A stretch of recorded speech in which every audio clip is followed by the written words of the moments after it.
when we open our app, we want to populate the map, which we can't see here, but we will want to populate the map with markers of all of the different postings that people have made. I've actually gone and added a bunch of posts to my spreadsheet so that we have something to work with and to see. If we go to blocks, in addition to setting up the map, I'm going to say call spreadsheet read sheet. So I want to say read the whole sheet in. Sheet is a tab in here, so in Google Sheets, and sheet 1. Then when it gets it, when it's got the sheet data, it will come back. So it goes out, reads it in, takes a bit of time, returns that information. So once it's got the sheet data, then I can use that information to plot my markers. The sheet's going to come in as a list of lists, and each sublist is a row inside the spreadsheet. So I will use a for each, and let's just call this a row so we know what we're talking about, and the list is the sheet data. Now when it reads it, the first row it reads is going to be this, so we want to ignore the header row. So we will say if, and I'll use a logic, and I'll say if the first item is the word date, ignore it. So this will be the first item in my row. So the row itself comes in as a list, and each cell in the row is an item in the list. So the first item is the word date. So I'm saying if it's not equal to the word date, then we'll assume it's data that we can post as a marker. I'm going to place a marker, but I'm going to actually make this into a procedure just to spread out the code. So I'm going to call this make marker. I'm going to pass it the row information. And I will make a variable that's going to hold my list of markers. So I'll call this markers, and I'll initialize it to an empty list. So when I make a marker, I'm going to add an item to the list. The list is markers, and the item is going to be a marker. And what I will add it to is to the map. So I'm going to do map1 create marker, and the latitude and longitude is right here, right? The second and third item in the list, which is the row.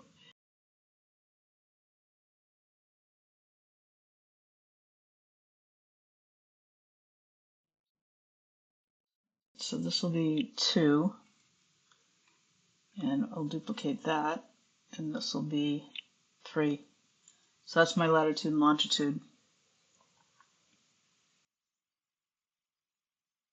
Now that I've added it to the list, I'm going to use a local variable, which I'm going to call temp marker. And I'm really going to just take this and make it into a variable. So I'm going to grab it off of the list. So I will again say select list item, and it's from the list markers, and it's going to be the last item we just added. So we can just say the length of the list.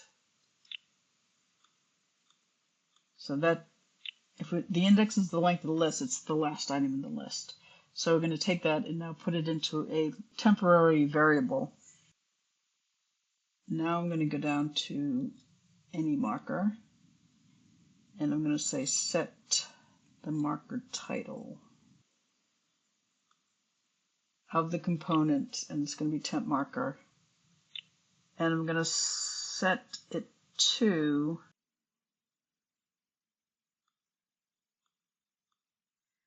and in this case it's going to be the 4th row, right, which is our class. So it's which plant is it? So that's going to be our title, And then let's duplicate this and say the description.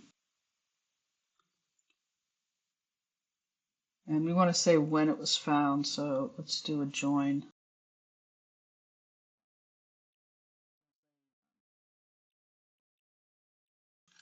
Found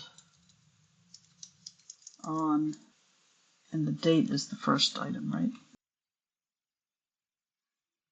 Let's duplicate, and we want to make sure that the info box is viewable, so we're going to enable that. And I want to make the marker color change depending on which of the three things it is. We could use icons. For now, we're just going to use colors. So control and grab out a big if then else. And we are going to test with logic. And we're going to test if the class or item is, and I'll start with honeysuckle. And if it is, we're going to set the fill color, which will be a color. So let's just make the honeysuckle green.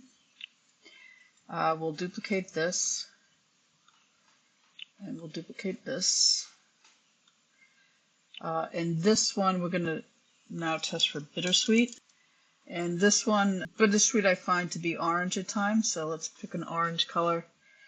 I'm going to bring in another else if for my third class. So again, duplicate, duplicate.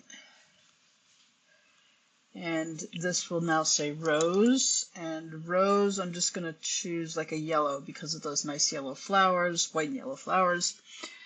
And then if it's not one of these three, just to be on the super safe side, this shouldn't happen because it should identify one of the three, but otherwise we'll just make it like a gray color.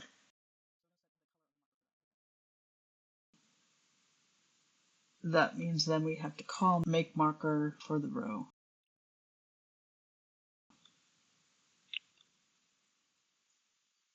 All right, let's see if we can go back to our, let's see if this is still connected. Refresh. Oh yeah, it's still connected. Let's go to view the map.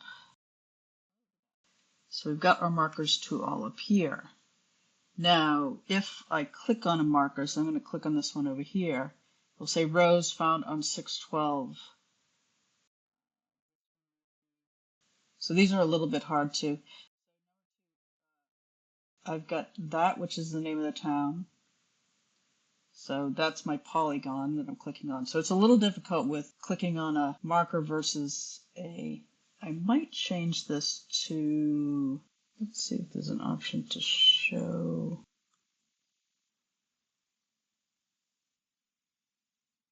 Okay, what I might do is turn off the enable info for my polygon and only do it maybe if I do a long click.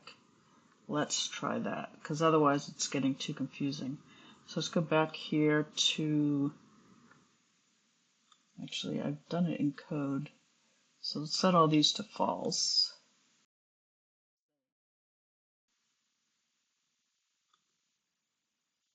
For any polygon, when any polygon is long clicked, I can say show info box